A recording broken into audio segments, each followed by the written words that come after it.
And we're live. Wonderful. Well, happy International Women's Day. A happy Women's History Month. I am so excited about today's Goal Chat Live.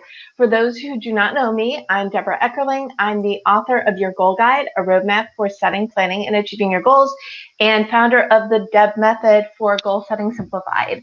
And I'm here today with Shelly Rachanow, who's another Mango author, and it was really funny how we connected because I wrote to Brenda at Mango and I said I want a power woman for International Women's Day, and she said you need Shelly, Oh, and I'm just so thrilled. And Shelly is the author of When Women Run the World, Shit Gets Done, which is like the best title and the best on the nose title, right? absolutely. Thank you so much for having me. I'm so excited and honored to be here with you, Deb, on International Women's Day. Thank you so much for having me. Well, it is my pleasure. And one of the things that I love, and so last week for our Gold Chat, we did an empowerment party because it's celebrating Women Month, and every month I have this theme, and it just works out so well that empowerment, Women's History Month, and International Women's Day are all like it's basically what we need to do to get out of bed in the morning, right? Absolutely. I think especially for many of us this year, it's been quite a year. So courage is important for sure.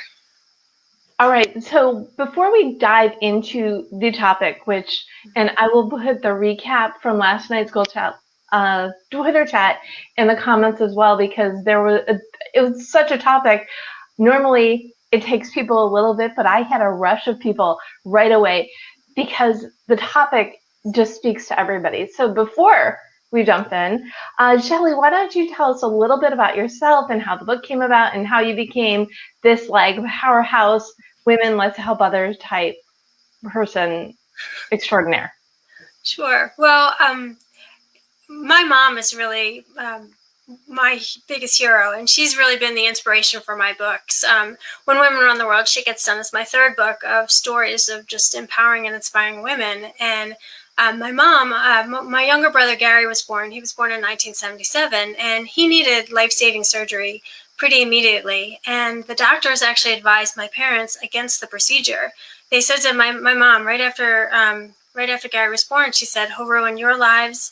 He'll ruin your daughter's lives. You can still have more children. You should let him die," which is just unfathomable to think of doctors saying to my parents. But my mom, she is a pretty shy person, or she considered herself a pretty shy person. And in that moment, she said to them, "This is my child, and he's living and he's breathing, and I'm going to do whatever I can to give him the best life possible." And we just celebrated Gary's 44th birthday in January. And I know that it has been in large part, in huge part, to her commitment over the last 44 years to champion him and never give in and never give up. And she made a decision in that moment that she was going to be an advocate for him, because he's not able to do that for himself. And I've watched her through the years, this tenacity and this just obstacle after obstacle, and just willingness that she just wasn't going to give up. And it was just really, for my sister and I both, and our choice of careers and the things that we've done, it's really kind of inspired and motivated us to have that same spirit. And as a writer, wanting to capture stories of women, I found that same spirit of tenacity and never giving up. And it's in all the women that I interviewed through the years, and especially in the latest book. Everyone's doing such different things, but there's that common theme among them, that they saw something in their daily lives, or they were faced with a situation and they thought, you know what, this is not okay, and I'm going to do something about it. And they just made the decision to take that first step, and to be someone that was going to make something better. And I think that is just that beautiful power of women, when we have that tenacious spirit of just never giving up and never giving in, and deciding whatever that thing is that is important to us, that we're going to make a difference. Wow. I love the story. I mean, I don't love what your mother had to go through, but and I have a powerhouse mother too. So I get that, I get that as well. It's you see something's not right, you have two choices. You can run or you can confront it. And it's the power women the ones who raised us that say, okay, this is not okay. We're going to do what we need to do. And women, we do. We have this habit of liking to fix things, which sometimes. That's so true. Yeah, and it's something I learned from my mom early on. She said, Shelly, I can complain about something, or I can just go out there and do something about it and make a difference. And I still remember this story from my childhood. My brother's in a wheelchair, and he also has seizures. And one time, my mom went to the grocery store, and where in that particular shopping center, the wheelchair accessible ramp was to get onto the sidewalk, there was a gate. And for whatever reason that morning, the store hadn't unlocked the gate. So there was no way that my mom could get my brother up onto the sidewalk to get in the store. And she was by herself with him. And so she had to go back to the van that we had and put him back inside, which was scary enough for her in and of itself, like I said, because he has seizures and just having to leave him alone. But she went in the store and she didn't get mad and she wasn't angry and she didn't make a fuss, but she just went in and she explained the situation and she told them what happened, and they quickly hurried up and unlocked the gate. But more than that, they changed their entire policy in terms of their checklists and things that they did just to make sure my mom or nobody else was ever in that situation again.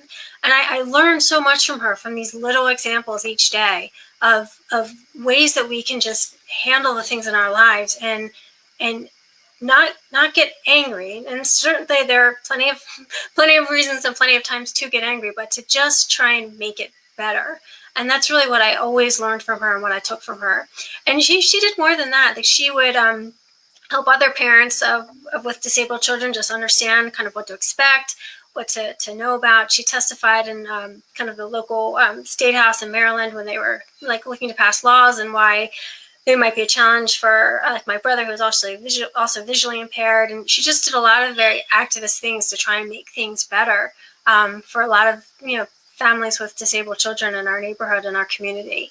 And that's what she did. She just became an activist and did what she could to help families all around us. Amazing. Okay, I'm putting in the GoFundMe link. So as long as we're on the topic of your amazing mother, and then we'll jump a little bit more into Courage specific. But why don't you explain your GoFundMe, the donate a book in honor of an amazing woman, and go.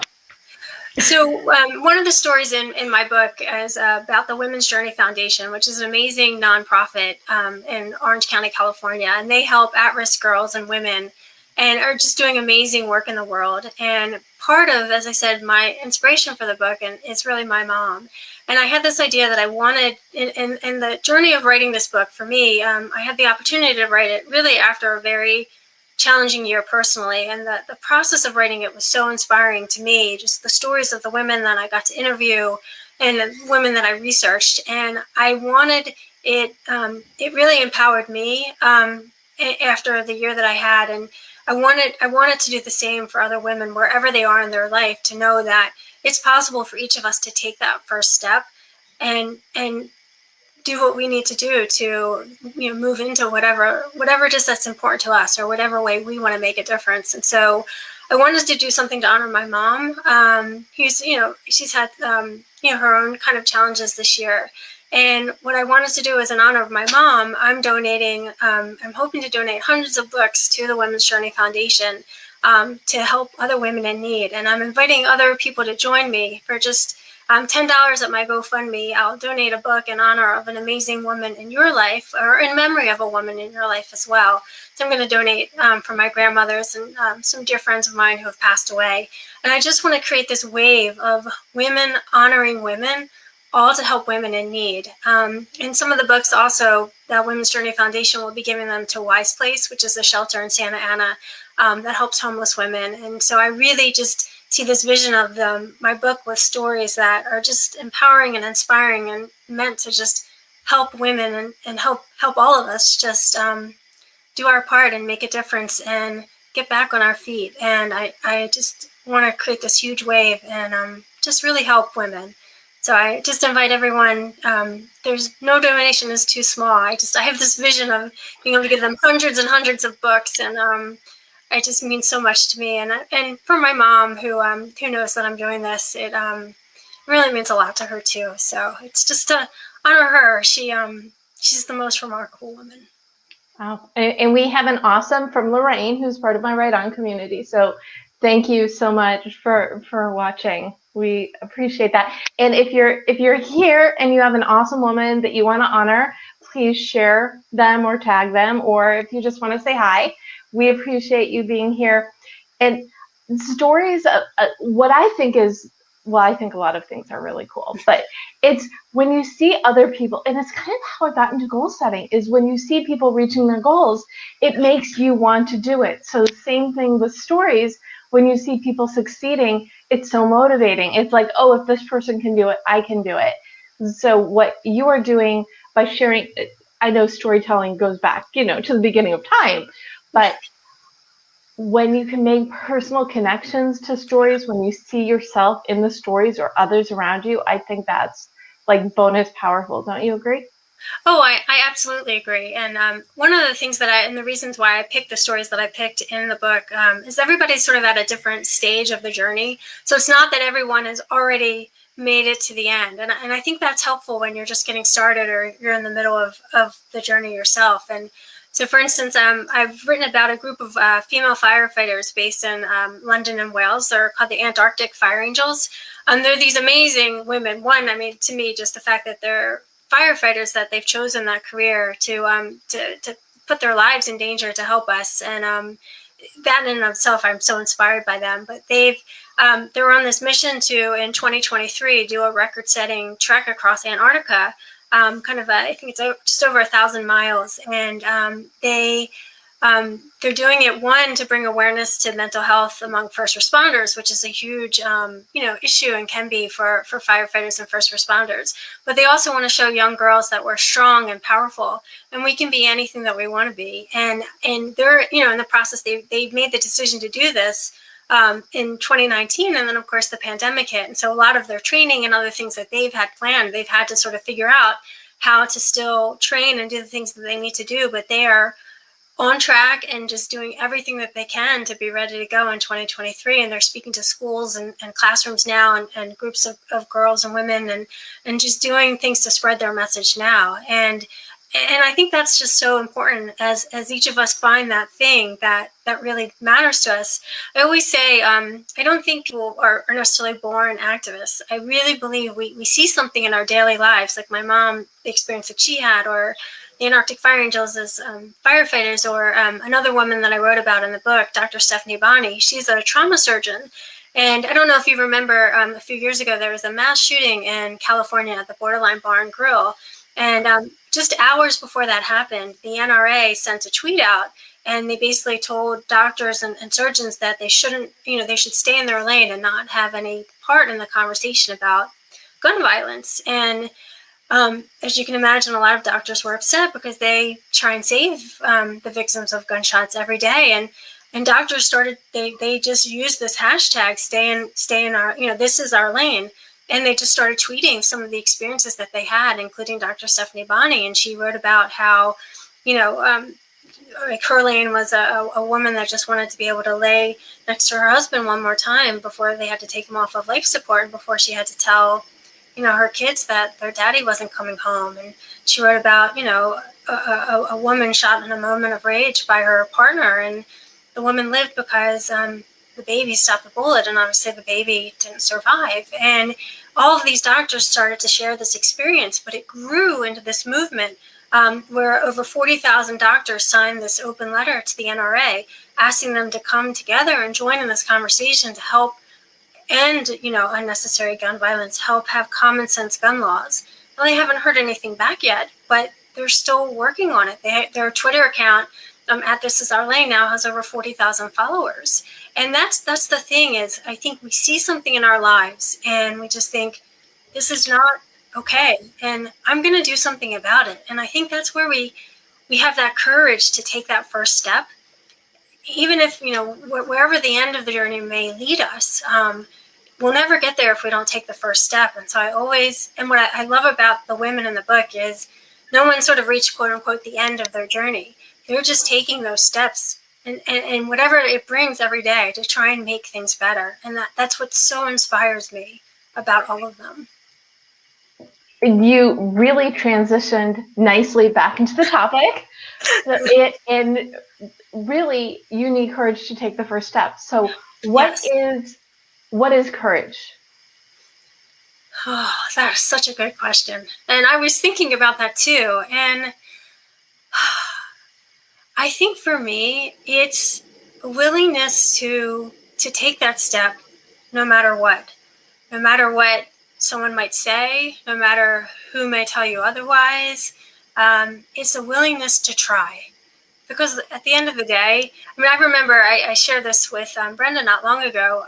So I had, yeah, my first book has a similar title. It's called If Women Around the World Shit Would Get Done. The new one is called When, because we've moved from if to when. There's no more if anymore about it. But the first title literally came to me in a flash one day when my boyfriend at the time, who is now my husband and is a wonderful man, but he was running late for work, and I'd asked him to take out the trash, and he kind of gave me a bit of an attitude about it. And he ended up leaving. He took the trash. But in that moment, I had one of those moments where I just thought, if women around the world, shit would just get done. And it literally was like one of those like light bulb, angels flying overhead moments. And I thought, that would make a really great title for a book.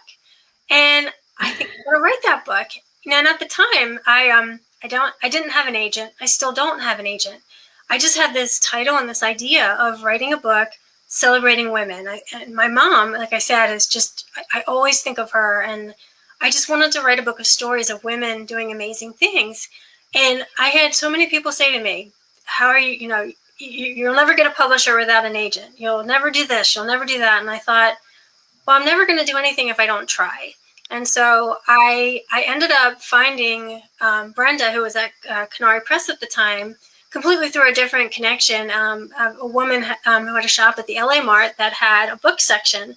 And I went and through a connection met her and told her about my idea. And she said, oh, that would be a perfect book for Canary. I have to introduce you to Brenda.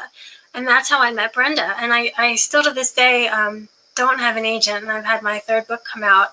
And I just say to people, there are going to be so many people that'll tell you why something's hard or why it's impossible or why you shouldn't do them. And if it's important to you, don't listen to them. They don't know. Don't listen to them.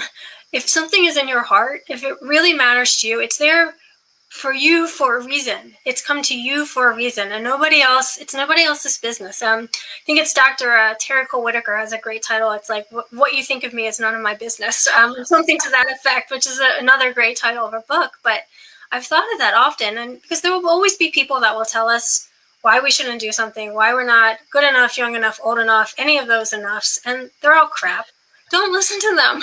Don't listen to them. And, I think of it now with, I have a high vision for this book in terms of what I wanted to achieve, the reach I wanted to have for people. And I know I know that there are plenty of people that believe that's never going to happen. That's impossible.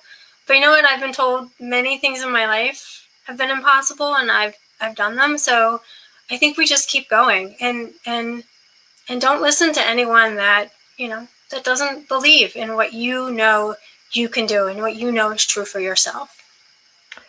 I so agree with that.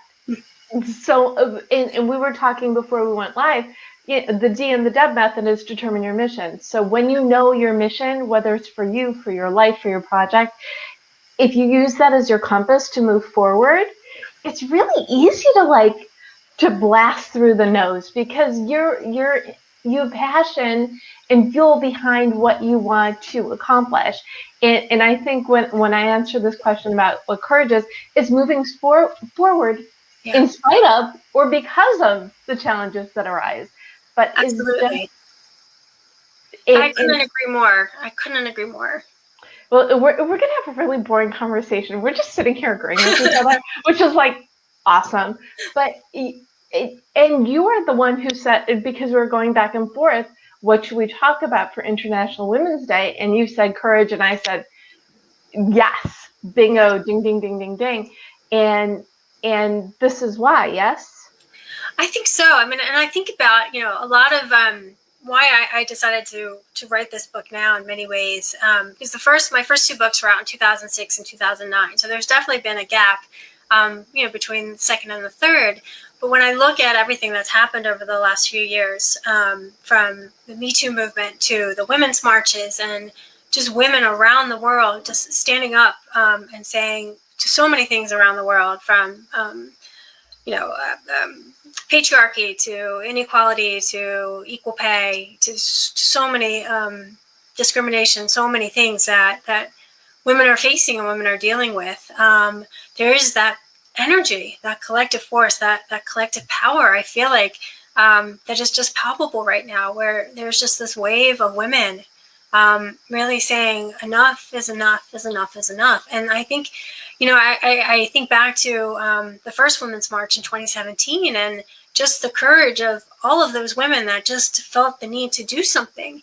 And it was felt so much, and millions of women in cities around the world marched to just want a better, equal future for everyone. Because when you think about it, especially when you look at what's happened in the world over the last year, and especially how many women, especially in the workforce, and have suffered, especially with having to try and balance career and family and school and work from home, and it's a lot. And I know that there's been a lot of data and studies released about women in the workforce and how that's really impacted them. And I think it's just we as a world, for us to really move out of this pandemic that we're in to what's next, we need to do it in more equitable ways, for everyone, for anyone, any group that feels marginalized, for any group that's feeling that pressure. There's a way that we need to move forward and just have things be more equal, more better for everyone around the world. And I think this is an opportunity to continue to kind of step into that power and speak up and speak out, and really try and make this step into a more equal and better world for all of us. It's a better experience for all of us too. This transitions so well into my next question, which is, I think, also a challenge. So, how do you summon courage when you need it? I know, real easy question, real softballs today. No, I know. No, it's good. I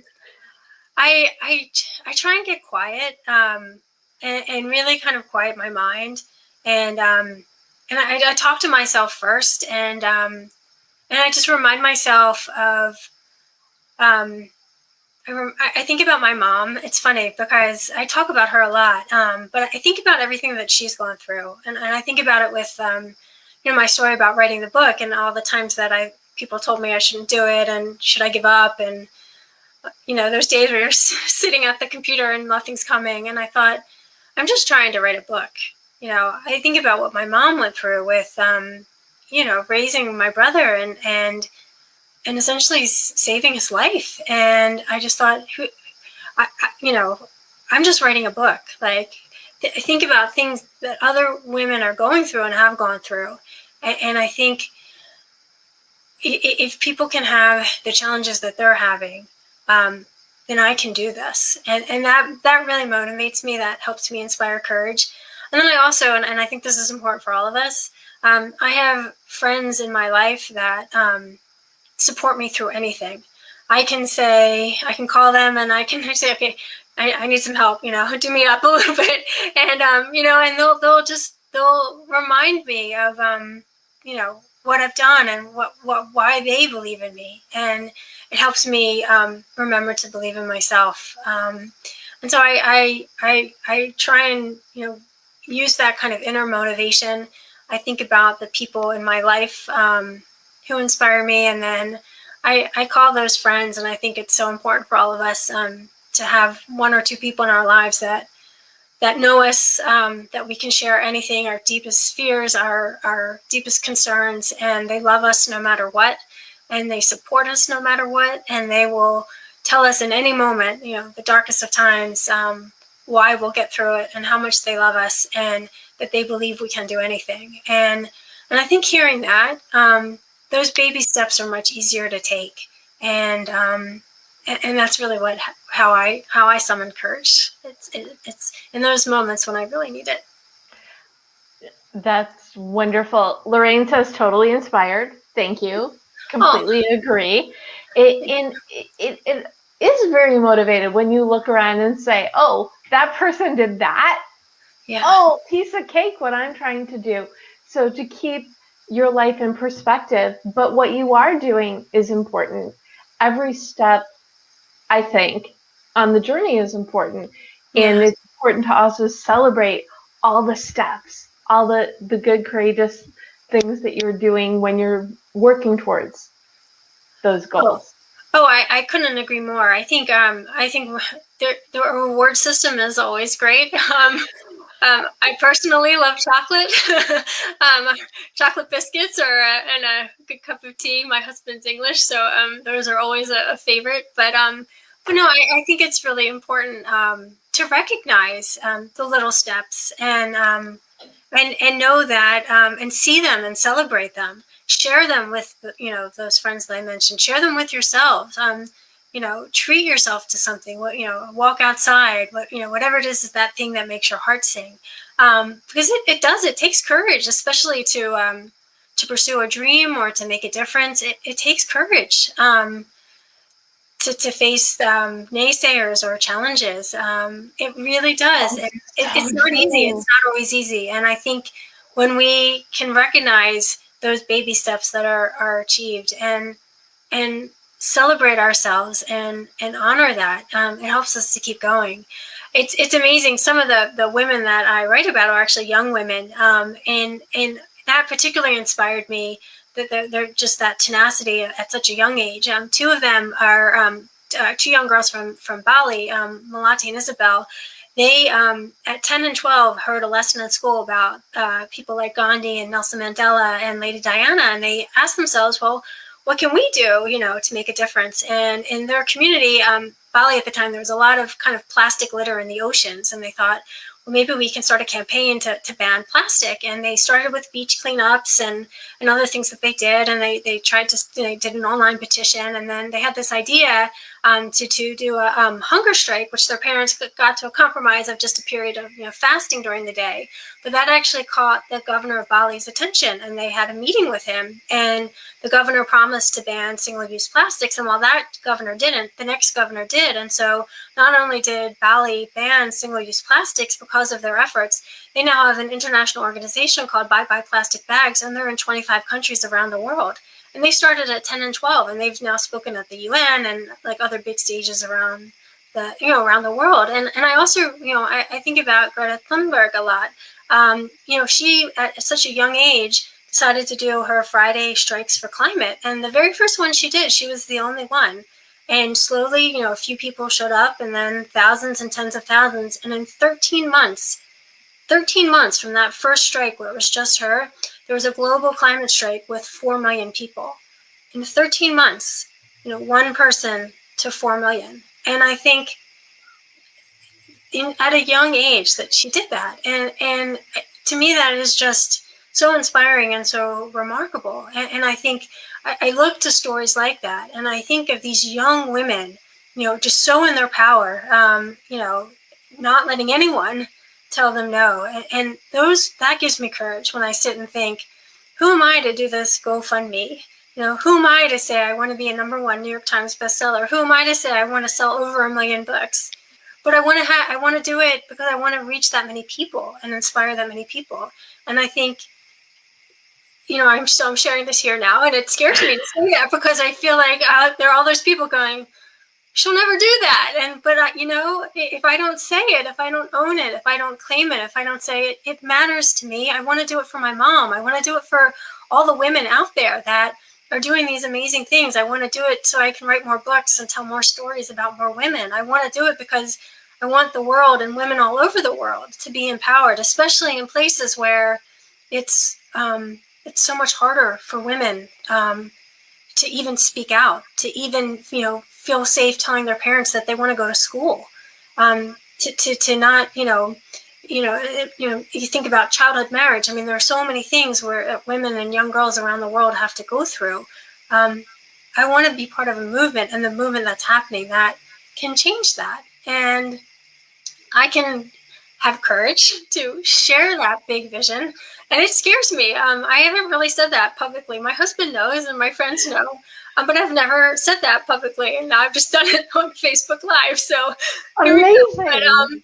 But yeah, it takes courage to share your dreams with people and say, this is really what matters to me. But I know that the only way that I can do it is to keep talking, to keep, saying yes to interviews. And I'm an introvert. So, it took me a long time to even feel comfortable, like getting up and speaking. That's something that I have to work on and really get my courage up to do. But I think if I'm not willing to do that, how are people going to even know about my book? And I think if I'm not willing to sit here and write it, how are people going to know about my book? If I'm not willing to try and give back like I am with the GoFundMe and just really help create this movement, how is it ever going to happen? And I just know each day, I just know if I take steps to help me get there, one, I'll enjoy the process of it. And two, I know that each day takes me closer to whatever the there is that, I'm hoping to achieve. Well, first of all, gold stars. Wait, I'm backwards on here. You get all the gold stars for claiming what you want to bring into the world and why you want to. Because this is, and I feel like I should mention, this is the first time we've had a conversation. So if you're watching, this is our first encounter other than a few emails.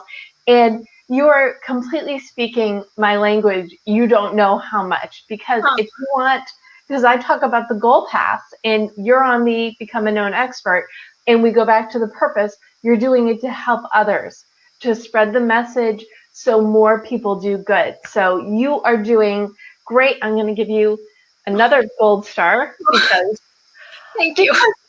But I'm just so heartened that you were so comfortable to share that. So I'm rooting for you, and we're all rooting for you. And knowing that you can do it, claiming it, is really the first step, because what is the destination? And you're doing all the right steps on your path. So yay! I'm so excited. I have one, and you answered this a little bit, but I'd like to dive a little bit more into this, and then we're going to give a bonus goal to the people who are watching so they can be at one with their courage and figure out what they need to do. But what advice do you have? Like, we're talking about baby steps, right? What advice do you have for someone who needs to be more courageous? Well, that's a great question. I think I would say determine what that first step could be and take it. Don't think ahead to the outcome. Don't think ahead to the big, goal that you want to achieve. Just focus on that first step. There's an analogy I like to think of, when you're driving across the country, if you need to get from, California to Baltimore, you're not going to see Baltimore when you're still in California. You just need to sort of see, that next stretch of the road. And as long as you can focus on that next step, that next stretch of the road, eventually, you'll get to Baltimore. But, it's just staying focused on that small step, that first step. And, because that's an easy one to take, because it's the first one.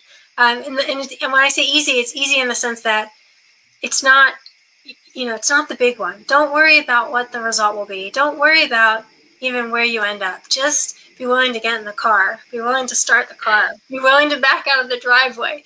Be willing to, hit the freeway, which on California, that in and of itself can take courage. But just be willing to take those first steps. I know when my mom, in that moment, when my brother was born, she made that decision and she said, this is my child and he's living and he's breathing. And I'm going to do whatever I can to give him the best life possible. And in that moment, she had no idea all the things that were going to happen, in the 44 years of Gary's life. She didn't know if we would get to year 1, let alone year 44. But she made a decision in that moment that she was going to have the courage to say, I'm going to raise this child and I'm going to do everything I can for him. And each day it was sometimes very unexpected things, which can happen when, you have, like I said, a child with seizures, and they're just, things can happen that you don't that you don't know are going to happen. But she decided in that moment, whatever the day is going to bring, I'm going to meet it head on. And it wasn't always easy. I remember the summer after I graduated high school, my brother had to have surgery on his hip. They actually had to break his hip, and he was in a half body cast, and had to be in a hospital bed in our living room for 8 weeks. And I remember, overhearing a conversation with my parents were having, and my mom just was sort of having a moment where she was just kind of letting her feelings out. And she didn't show that to my sister and I very often. And I think it just reminded me it can be hard, you know. Journeys and dreams and experiences are hard and can be challenging.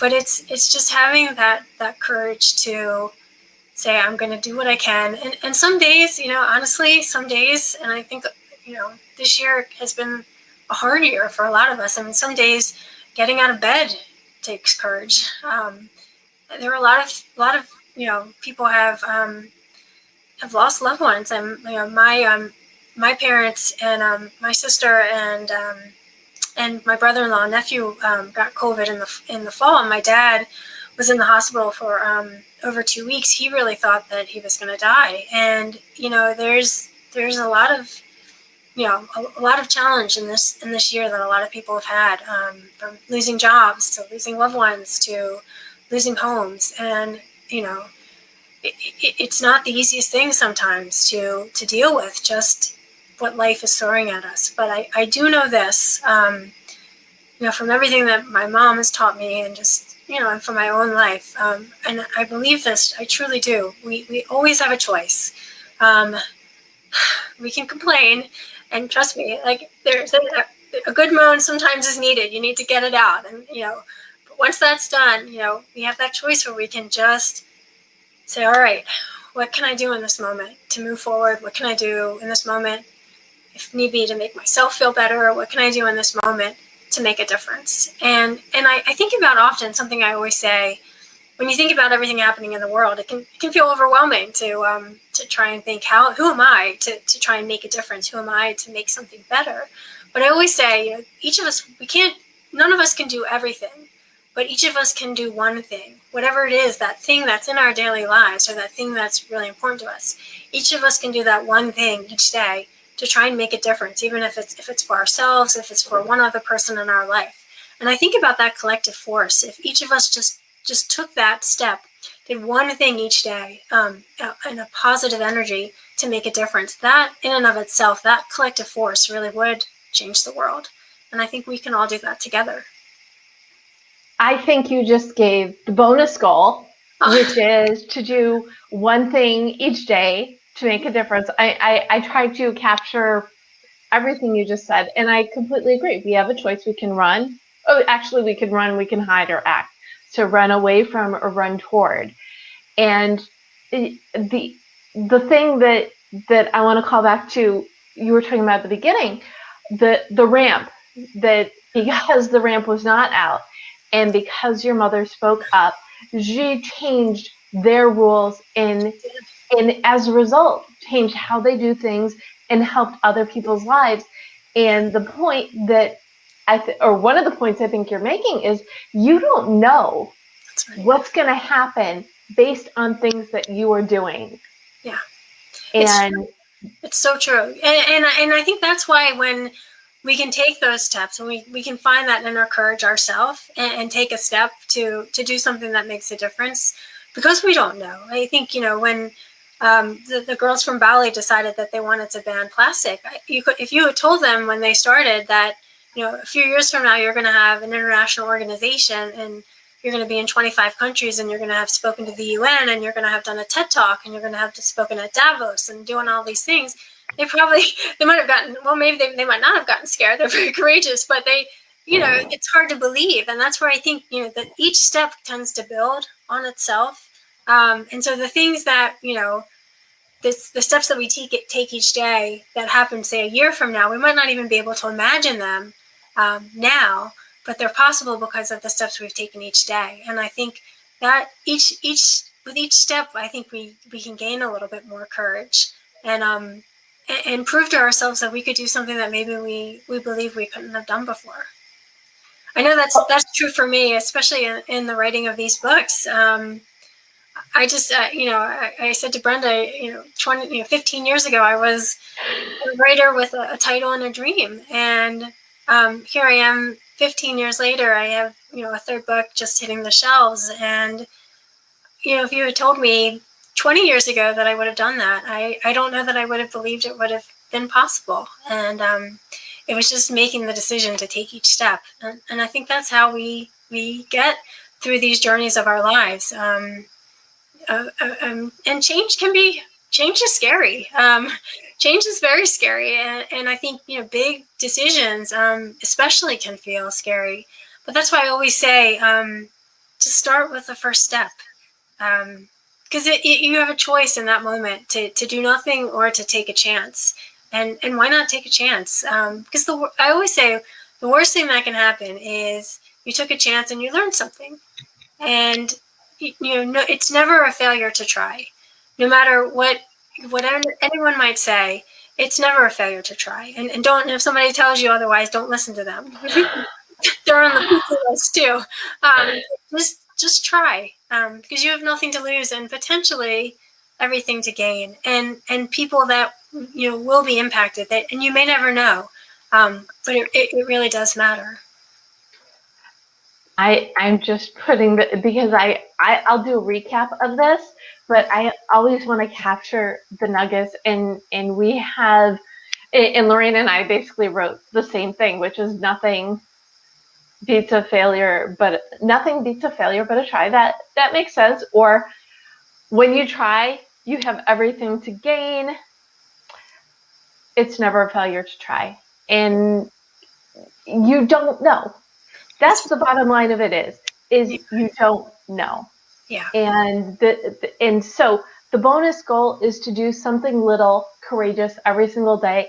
And if being courageous to you is getting out of bed, then you get a gold star for that. So it's all based on your own journey and what is possible for you, so you can move forward. And you don't know. We don't know. Did we think a year ago? Actually, it's like exactly a year ago. Yeah. Did we think a year and a month ago that this is what would be going on? Probably not. But one of the benefits that I've seen, and benefits from this, in many cases tragic last year, is the opportunity to meet so many people, to have conversations like this. And because together, even if all we need are the cheerleaders, the pom-poms, which is, one of my favorite things to do, even if we're here rooting each other on, good things are going to happen too. I completely agree, and it's so interesting. I know as much as all of us miss so much of the in-person things, and I know those will be coming back soon. I hope one of the things that we don't lose from this time of the pandemic is some of the virtual connection that we've had. And I'll give you an example. Much of my family lives in Maryland, and my cousin's daughter, Jenna, is a swimmer. And I've never really been able to see any of her meets because I'm based on the West Coast, and I've just never really been in town to see them. But because of COVID, they've just started to swim again, but no one's allowed to attend. They're streaming everything online on YouTube. So a few weekends ago, for the first time, I was actually able to watch her swim in 6 different swimming meets through this weekend competition because they were streaming it. And my cousins they've had an exchange student stay from Spain as well. She calls her Spanish daughter, and she was able to stay up and watch from Spain. And so we were, both of us, able to see something that we never, in a normal time before they had streamed, we never would have been able to. And so I think there is a wonderful thing that's happened from the pandemic that's allowed for some of this virtual, global connection that I think is really special. And I hope as we get back to a lot of the in-person things that we're doing, which is also so important, I know so many of us miss, I hope we keep some of the virtual connection as well. And it just allows for another layer of, like you said, all of us being able to support each other and help each other and stay connected. Yes. Well, I predict that this is going to be the new way, and it's going to be more like the in-person is going to be, it's almost going to be like a flip-flop. So it used to be everything was in person, and you would occasionally get that virtual treat. I think now that virtual is so ingrained in us, the treat will be seeing people in real life. And however it balances out, as long as we make conscious decisions to continue to make these kinds of connections, then we're going to be able to keep them, which is great. And we were talking before, so we hadn't met. Right. You were recommended to me, and I just followed you on Instagram, and you followed me back right away. And I said, I'm just going to reach out and ask, because if you don't ask, the answer is always no. So the bonus courageous goal, I have to give a bonus goal here, is do a little something each day, but maybe think of a big something that you can try to just something you like an ask. Because, by the way, people love it when you ask for their help. So think of an ask that you can do to level yourself up and see what happens. What do you think? Oh, I totally agree. And it's so funny that you brought up the Instagram example, because I met the Antarctic fire angels, the firefighters from England that I mentioned who are in my book, literally because I wrote to them on Instagram. I read an article in, I can't remember which of the English papers about them. My husband passed it along to me, and he said, you should reach out and see if these women want to be in your book. They're remarkable. Look at what they're doing. And I was nervous, because I just was really in awe of them and reading about them. And I remember I was sitting in my sister-in-law's restaurant, and I just thought, well, I'll just send them a message on Instagram. And they did the same thing. They wrote me back right away, and they said, we'd love to talk to you. And we set up a call, and it went from there. And my husband and I were supposed to go to England in the spring. Didn't happen, obviously, because of COVID, but we were going to meet with them, and I was going to do a day of training with them of pulling tires, which is a big, and when I say tires, like these big tires, because they're going to be trekking across Antarctica for like 12 hours a day with these loaded sleds or palks, like with supplies. And so they're training by doing tire dragging exercises. And I'm going to be, I'm 48, I'm going to be 50 in a few years. And so part of my feeling like I can do this is I'm going to have a day of training with them, which is something that they're doing also. So as soon as we're able to travel again, we're going to go over and do that. But and that really is it. I just reached out and I wrote to them, and I'm having a lot of that courage also with the GoFundMe as well, because it's hard to reach out to people and say, especially with this year, where I know money is a challenge for people, but even $5, $10, like every little bit, it's more to me about like the wave and the energy. But it's having the courage to reach out to people and say, would you want to be part of this with me? And even if they can't, even if they just send me that love and support and hold the vision with me. But it can be hard. It does. It takes courage to ask. And but I know if I don't ask, the answer is no. The answer is always going to be no. And the other thing is I'm thinking of, as I'm doing it, just women that, even if I haven't been in touch with them recently, that have really played important roles in my life and have made a huge difference in my life. And I'm just having the courage to reach out to each of them. One, because it's just wonderful to say hi, and I hope you're well, and especially this year. But so it's a chance to connect, and to just ask, as somebody who's made a difference in my life, would you be willing to take part in this with me? And it takes courage. But I know that I won't have the books to give to women that I want to have them, and the women in need, and the homeless women in the shelter, unless I start asking. And so that's my courage assignment of the week. Oh, you get extra, double, triple bonus gold. Now, if people want to find you, they can go to your website, right? They can, yeah. So my website is ShellyRachanow.com. Also on Facebook, Shelly Rachanow, Twitter, @ShellyRachanow, Instagram, Shelly.Rachanow. And I would love to connect. So come say hi. Wonderful. Well, thank you so much. Now, before we wrap, be sure to check. I have this, and this is what happens when you are tech support and host. So you can go to thedebmethod.com to watch the recap and get a few nuggets and links. That'll be up tomorrow. And what else? Oh, and if you want to you want to set those big, lofty goals and you want to learn more about my book, just go to yourgoalguidebook.com. It will take you to Amazon, which you can also find my book or Shelly's book wherever you love to buy books. We are here to help motivate you, either inspired by stories or to help you make a plan, or maybe you need a little bit of both. So again, I'm Deborah Eckerling, author of Your Goal Guide and founder of the Deb Method. You can join me for the Goal Chat Twitter chat every Sunday night at 7 p.m. And I will be back next Monday and every Monday at 4 p.m. with another amazing guest for another fantastic Goal Chat Live. And Shelly, thank you again. Do you have a final thought that you want to leave people with?